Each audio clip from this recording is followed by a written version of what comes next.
Hey, welcome back, everybody. It's time once again for Closing the Wealth Gap. The one show, maybe the only show that shows you how to close the wealth gap in your own life with the man who's done it for many, our wealth coach himself, Tyrone French. Hey, Tyrone. Hello, everyone. Welcome to another episode of Closing the Wealth Gap. I'm your host, Tyrone French. I want to thank you for tuning in. And this is the start of a new season. I appreciate everybody for coming and listening, and hopefully we're going to bring you the type of content that you can appreciate. And actually, if you have any questions, I want you to go ahead and shoot me an email, tyrone@tyronefrench.com. But especially what I want you to do is download my free mobile app. I put emphasis on free. All you have to do is go to tyronefrench.coach. If you don't want to do that, just text Tyrone French to 36260. Tyrone French to 36260. And basically, you're going to have the information in the palm of your hand as far as newsletters, blogs, calculators. I give you a world-class financial plan, which is absolutely free of charge. So again, it's free. I can't overemphasize the point that I just like that word free, because I just price it to whereas people wouldn't have any excuse to getting this information so that they can find themselves with the financial independence that they deserve. Now, that being said, without further ado, I'm going to bring in my good friend, Mr. Paul Roberts. How you doing, Paul? I am so waiting to hear. This is a part two. If you haven't heard the part one, you guys have a warm friendship with your guest here today, and we got a great response to it, and you brought him back. I'm glad you guys could make it back for a part two. Well, we got Anthony Dunn in the studio, and it's Anthony Dunn, United States Navy, retired. And every time I say that, his face just lights up. But we had such a great conversation, and we just couldn't let him leave the studio because there was more to talk about. And once we ended the show, the comments started coming in about the conversation. And so we're just going to go ahead and keep it going. So, Mr. Dunn, how you doing, sir? I am doing great, Mr. French. All right. And thank you for sticking with us, man. I really appreciate it. I'm happy to do it. You know what amazes me is I'm sitting here with not just two vets, but two men that have what I don't have, multiple sources of income. That's why you're so relaxed and smiling. We're all panicking, saying, oh, my God, the bad news is I'm going to live to be 90. Is that the good news or the bad news? The bad news is that I'm going to live to be 90. Yeah, right. Yeah, and there's a fear of a lot of people just running out of money. Absolutely, me included. Yeah. And again, it doesn't have to be that way. Tony and I, we position ourselves to where we joined the military when we were young guys. Yes. And some of it, we knew, but some of it we didn't know, as far as like the benefits on the back end. And that's what we're going to talk about today, as far as some of those benefits on the back end. And let's talk about our association based on, because we got this group, and a group of veterans that come together, and it's like a brotherhood. And I want you to share how we put that group together, Tony. Well, due to the fact that social media actually brought us together, one guy called me one day from Have We Served, and another guy called, and someone saw me on Facebook. And before you know it, within, I would say 7 months, we were able to put that core group together. And at the end of that 7 months, we decided that we would get together and have a reunion. Yes. And our initial reunion was held in Long Beach, California. Yes. And it was amazing because, of course, we aged. That was almost 40 years ago. Right. We were young men then, we were old fellows now, went through life, good, bad, and indifferent. But it was great to see one another. But yes. But the main thing about it was not everyone retired from the Navy. Right. You had some folks that did, most didn't. You had a few folks, and not a lot at all, that were service connected. And what I'm referring to as service connected is any type of illness or injury that you sustained while you were in service, you're entitled to compensation. Right. Medical compensation and monetary compensation. Yes. So one thing led to another, and we were letting people know, hey, you were exposed to this, or you did that, or you witnessed this or witnessed that. You're entitled to the VA helping you out, giving Right. you a pension. Right. Now, I remember we were in a hotel room. Correct. And we're having a conversation, and it was a couple of people in there in particular. One person was our good friend, may he rest in peace, David Bibbs, Yes. who had a disability rating and was receiving compensation. Was another gentleman there, and I'm not going to get into the names and stuff, but another gentleman there who was actually rated with 100% disability compensation rating. Right. And so the majority of the people there were not in the system and were not receiving those benefits and that compensation, myself included. And over the years, again, we're coming together and we're fellowshipping and having a good time. And I resisted getting the VA compensation. And it was almost like having a bank account that was full of money that I had access to, but I just wasn't tapping into. And when I say money, I don't want savings account. I mean with compensation, with actually dollars, tax-free dollars, and benefits. So Can I jump in there and just Sure. ask a question? So you hit the nail right on the head right at the beginning here. This stuff exists, and it isn't just that you don't know about it. There's a resistance to it. I don't know. Yes. I've heard this before in other shows here. Is it the tough veteran? Hey, I'm too tough. That's for, people that are really seriously injured. Not me. I can gut it out. I don't need it. Whatever. Or is it something else? Explain that to everybody. let me give you my opinion. Yeah. I didn't lose a limb. Right. I didn't lose an eye. Right. I didn't. I wasn't in a wheelchair. My body wasn't being eaten up by stage 4 cancer. Yeah. So I thought those benefits applied for the other veterans who didn't have it so well. It wasn't. It took a couple of people from the group, and also a force Master Chief Petty Officer, to literally, I actually went to boot camp with this guy, Christopher Penn, to literally shake me and say, French, it's not about you as far as just the benefits in your situation. He said what you need is that designation, because now what it does is opens you up to whereas now you can start receiving government contracts. Mm-hmm. As a business owner, that's what that was my aha moment. But then once I got into and I filed for the benefits, I realized that trauma was something that a lot of veterans have gone through in the military. They've been exposed to certain chemicals and situations that they're entitled to these benefits that they just won't Are these things like receive. Agent Orange? That's the only one I hear Well, about. I tell you what, Dunn, jump in here. Well, you Okay. tell us your situation. Plain and simple. I suffered a heart attack when I was in the reserves, and I claimed it after I got out of the Navy, or after I retired. I was denied. I claimed again, I was denied. I claimed again, and then something miraculously happened for me in my favor. President Biden signed into the law, the PAC Act. Yes. And if you were exposed to certain toxins, burn pits, herbicides like Agent Orange, and you could prove that you were in that area, then you were considered presumptive, which is what Right. happened to me. I was stationed on Guam, and unknowing to me and a lot of my other fellow servicemen, we were exposed to Agent Orange. Yes.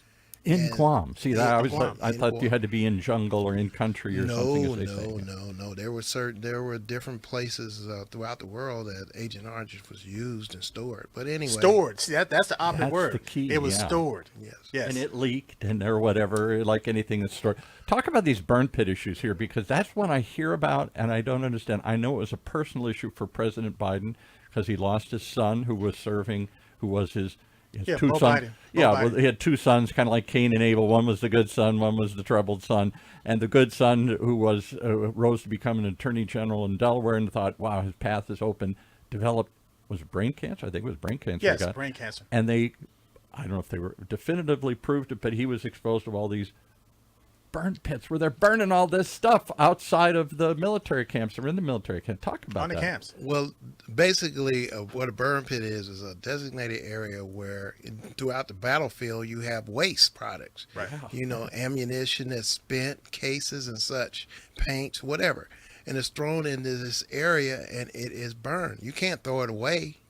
You can't can't leave it haul it there away. laying all over the place So like you litter. you get rid of it by burning it. And unfortunately, those fumes are toxic. Oh. And they just happen to be in the area where military personnel are. Yeah. And it can lead to things like heart attacks or brain cancers or other things that you wouldn't Various connect. cancers. Yeah, Various you wouldn't cancers. immediately say that's why I got this because it maybe came later. But there's maybe asbestos in the I can't imagine what goes into the stuff that they burn. But that's why they have a presumptive claim. Yeah, Because they check your service record and they can verify and confirm that you were actually in that area in this particular time, which allows you to not only file for that benefit, but you have the evidence so that now, they're going to compensate you because you proved your claim. I think about the other case that in my lifetime came out of nowhere and took years to prove was asbestos in ships. They used it as fire retardant like they did in homes and nothing like Right. that. And the people who worked in these ships or worked on these ships, in many cases, were exposed to asbestos because partly they didn't know, partly didn't take good enough caution. And then it took them years to prove because asbestos takes 20 years to manifest itself.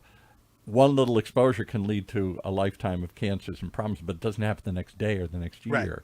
Right. And so sometimes you say, well, how do you know it was from this? It could have been from lots of things. And they had to go back and say, probably from this. But here's the problem that a lot of veterans have.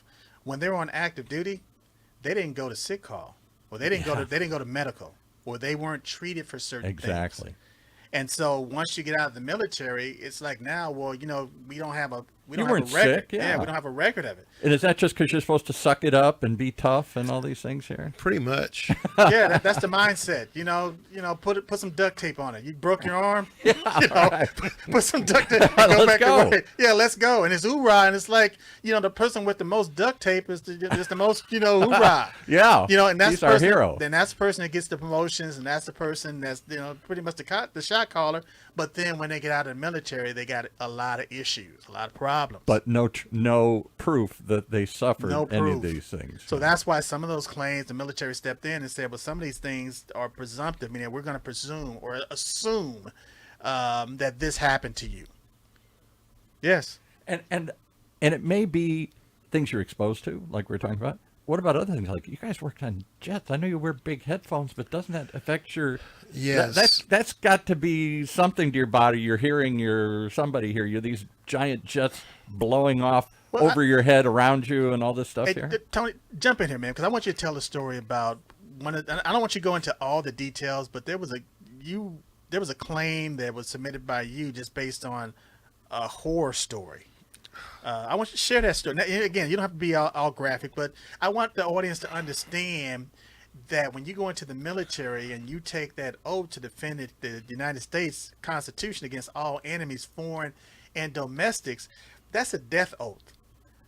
Because death. Oh, yeah, my. because to the again, death. Yeah, right. yeah, because you're the walking dead until you prove otherwise. Oh my God, I never heard of it that But way. again, tell the story about Yikes. your situation. Plain and simple. I suffer from PTSD, and I Post-traumatic stress disorder. Correct. And I witnessed an event when I was at sea years ago. Unfortunately, this young man was ingested by an aircraft on the flight deck. The aircraft He carrier. was sucked into the Sucked aircraft. into the income. Exactly. He was a mechanic, and he just forgot where he was at the wrong time, and it drew him in, and it killed him. And it was a horrifying event. And it didn't kill him in a polite way, probably a very dramatic, messy very, way. here. very graphic, very Right. ugly. Anyway, so we continued flight off for another 15 minutes, and then after it was all done, the skipper came over to 1MC and announced that we lost a shipmate. So before that aircraft was taken below in the hangar deck to be worked on, i.e. remove the engine and put that engine with the human remains that were left in the can, everyone was allowed on the flight deck to come see it. And I walked up on it, and it was the first time I ever seen death like that. and it shook me up. But I walked it off. I was like, okay, Yeah, suck it up. Yeah. I'm aware of the dangers on the flight deck. Yet I love the action Yes. and what I did, so I suppressed those feelings.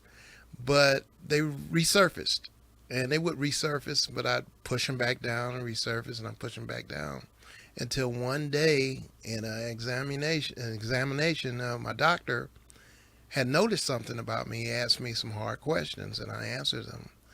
And he pretty much told me, you're suffering from PTSD, and I think you need to be treated for it. Right. Right. And does this, I don't want to, tell me if I go too far here, but you were sharing some stories of some guys that had died, that literally took their own lives along the way here. Does this surface in a way that somehow comes back to haunt you? You can't just shake it off anymore. You can't suck it up. And it can lead to disastrous Well, let me tell you, consequences. the for me, and again, a lot of veterans that I know, you get to the point where you begin to avoid things. It's like a avoidance syndrome, meaning that you might stay in your house. You don't want to be around friends. You don't want to be around family. You get to the point where you start having dreams, and those dreams turn into nightmares. And you wake up and you're reliving these things over and over and over again. And so we got a very good friend, a mutual friend, Del Jackson. Yes. Call him Axon Jackson. Yeah. But just briefly tell that story.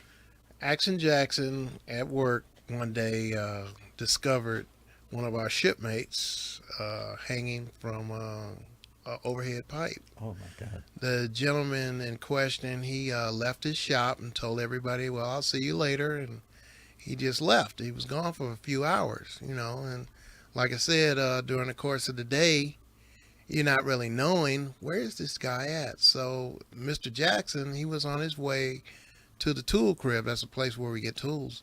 Right. And he saw a pair of legs hanging in the air in one of the closed spaces, just enough where you could see something. And it startled him. He broke the door down, and then that's when he discovered our shipmate. Right. So this guy says to nobody, I'm suffering. He just tries to suck it up and says, see you later. And knowing probably in his mind, you're not going to see me later. I'm going to end it right now. Well, see, Paul, that's the thing about it. And I found this out later on when I became a first-class petty officer. You really don't know what's going on in the minds of the sailors that you Exactly. work with, that are over you, or the ones that you're responsible to. And I made it a point whenever I had people I was in charge of, I'd ask them, how are you doing today? Yes. That's a common theme in the military, Paul. The check on your shipmates. How are you doing? How you doing How you doing today? today? How you doing today? Yeah. Not yesterday, not tomorrow, right now, in the present. How are you doing today? And it may seem like a small little, nuanced conversation that has no meaning. But if you're going through something and somebody asks you, how are you doing today? And they see the response or they see the reaction, they know right then and there, spend some time with this person. Is that when you have to prove to your shipmates that you're not the Walking Dead anymore? You're not the potential. That's a dramatic statement. When you sign up, we're the Walking Dead unless you prove otherwise. I got to prove I'm alive every day here Well, because again- I'm putting myself in that kind of harm's way. Paul, I can remember being on the USS Midway, and we had an F-4 photo bird. It was a spy plane. It would take pictures Right. in the nose of the aircraft. Well, for some reason, the nose gear wouldn't come down, and so they have safeguards. Whereas if it doesn't come down with the hydraulics, they have a bottle, Blow down a bottle. blow down bottle to try to force it down. Well, it just wouldn't come down, so we had to rig the barricade, and so you got this plane coming down on the flight deck at a certain speed, that you got this barricade that you got to rig A high speed. high speed. And so Paul, you're 19, 20, 21 years old. Yeah. You're not thinking about dying. That's the furthest thing from your mind. It's like, we got to rig the barricade to stop this aircraft. And this guy from dying. And this, as far as because they're not gonna ditch the pictures. They're not gonna ditch this equipment. It was too valuable. Right. So they're bringing it back on the ship. So the only thing we can do is rig the barricade. And again, we're in our minds, we're thinking best case scenario. We're not thinking about the plane blowing up on the deck and people being blown to bits. But that's what we did. And we did it with pride. We did it with style and grace, and everybody knew their job. And you weren't on that flight deck. You had to qualify to be on the flight deck. And if you were hesitant, or if you were fearful, or if you weren't sure about yourself, you didn't go on that flight deck. So I've never had to put myself in that kind of situation and figure out how I'm going to face those things day after day. Does it lead to, if you don't have an obvious problem, veterans, like you say, I'm going to feel bad, I'm going to feel weak, I'm going to feel wrong to somehow claim these things because I didn't lose a hand or a arm or a leg, or there's guys much worse than me here. And it's like, it's not like you're taking money away from them. There is money. The country is asking you to do something we can't do, and has provided services to support and help and sustain A lot of it is guilt. That's what I'm kind of getting at. Yeah, I a don't lot know of what it to is say. guilt because it didn't happen to you. It happened to somebody else, so therefore you don't deserve it. I'm going to tell you a story. Right. I guess that's what I was getting at. I yeah. don't know how to say it. But people that know me know that my background is financial services and insurance. Right. And one of the things I make sure that I do, I always make sure that people change and update their beneficiary statements. And again, that was a pet peeve of mine. Not knowing. I'm going to tell you a story. I was on the USS Ranger, and we had a friend of ours, mutual friend, Terry. His name was Terry Smith. And Terry was going up on one of the maintenance flights with the air crew. And I think it was like 9 people on the plane. Yes, it was. Yeah. So I before Terry leaves, again, we're on the same deck. We're on the detachment, and we're having conversations. And Terry had a fiance back in Detroit, and they were going to get married.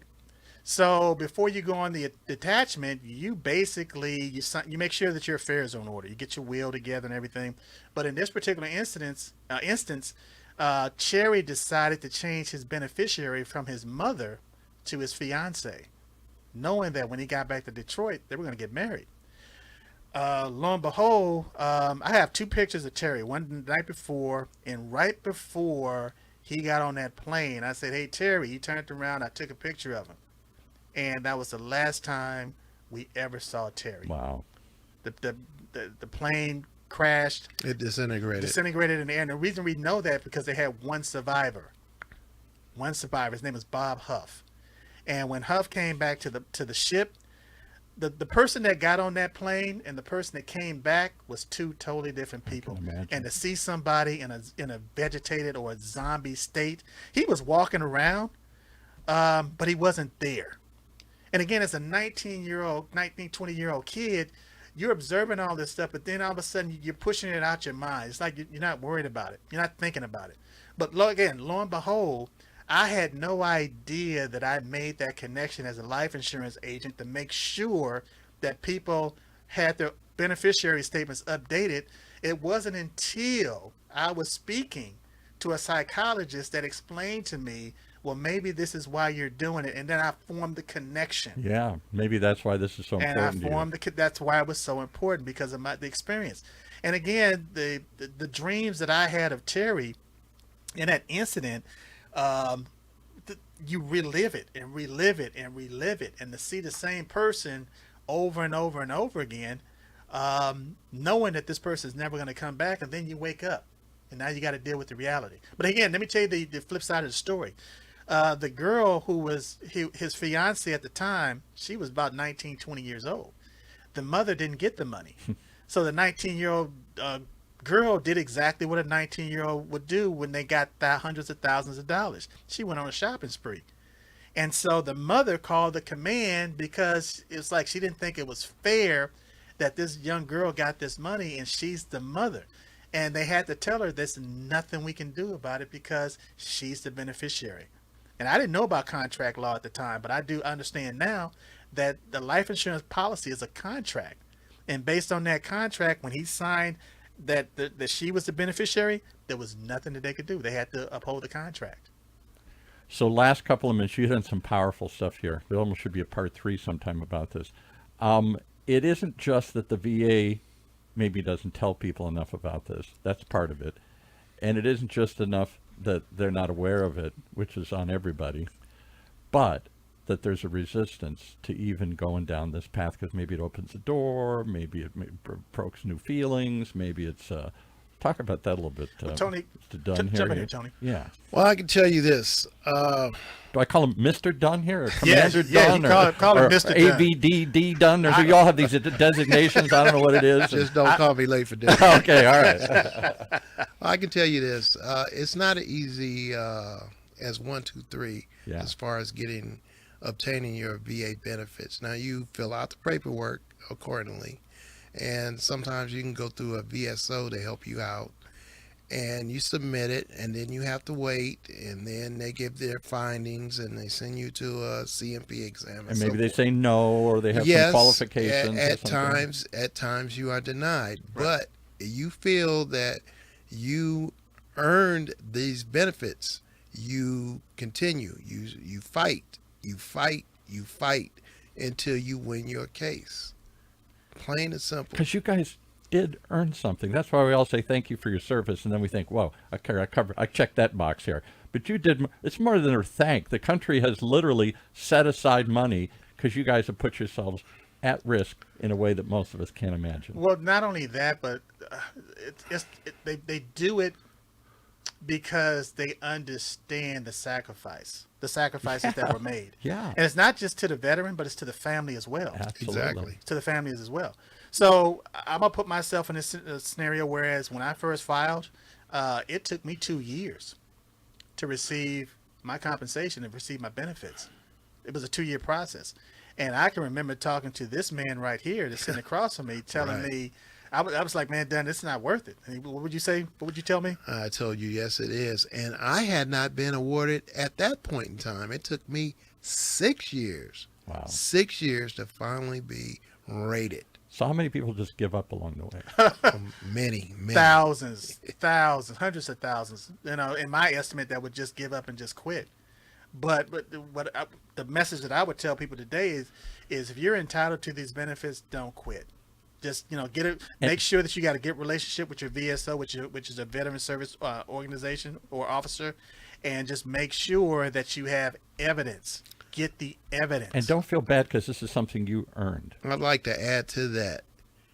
A VSO helps, but you can do this on your own. True. That's true. You just fill out the paperwork, and there are 2 manuals or references that you should use. The 38 CFR, which is regulations that the VA uses to rate you and deny you. Yes. On all of your injuries or illnesses, and the M21 manual. Yes. And why do they all have such goofy names? The M3016-4 subparagraph 3 thing. Why can't it just be the acronyms for the military? Just the way it is. But again, Paul, you can't know what you don't know. Yeah. And so that's where the brotherhood comes in, or that's where like service organizations come in, or podcasts like this, or podcasts like this that's willing to educate and inform people and tell people. To me, one of the most important documents that you're ever going to have in this process is an intent to file. Would you agree, Dunn? Correct. Have your intent to file. All that means is that you can file this document, this intent to file, and then you have 12 months to make up your mind whether or not you want to complete the process or put your evidence together. And what they'll do is once you file that claim, they'll go back to the date of that intent to file.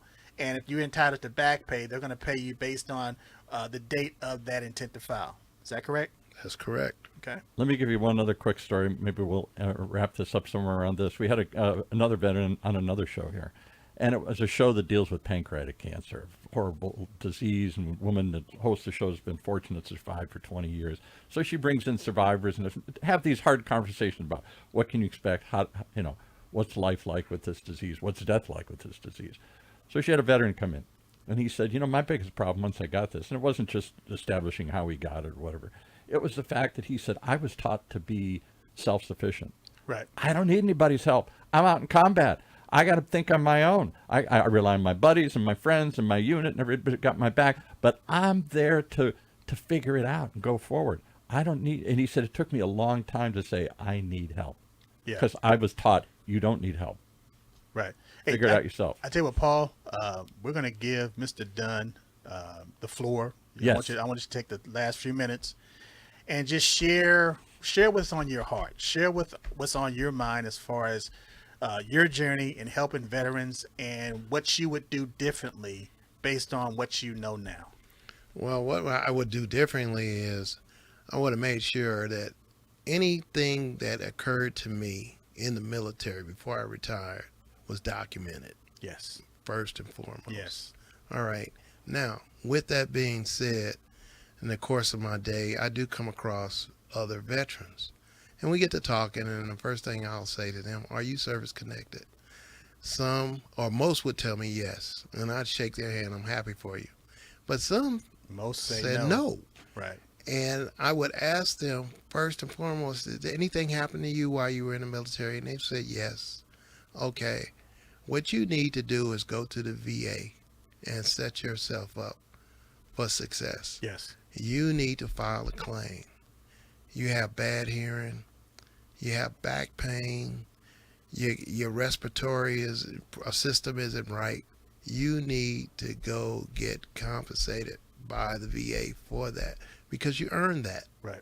Right. Plain and simple. Yeah, I'm going to jump in here because of what you said, and I'm just going to kind of elaborate on that same thread. We got a good friend, mutual friend. I'm going to mention his name. His name is Charlie Dixon. Oh, yeah. And Charlie Dixon, he procrastinated. He put it off as far as filing for his claims. Now, here's the thing. He served with us in VQ1. He was around the Agent Orange. He suffered PTSD. He went from job to job. He couldn't maintain a job. So he had highs and lows. So he was a poster child for VA benefits. Because of our association, because of our group, he ended up finally going in and applying for his benefits. He got his VA card. He got his physical done. And based on that physical, they found that he had a heart defect. Now, based on his the treatment plan that he was going to go through, he was supposed to start his first treatment on July the 27th. Paul, our good friend Charlie Dixon had a massive heart attack on the morning of July 4th and didn't make it.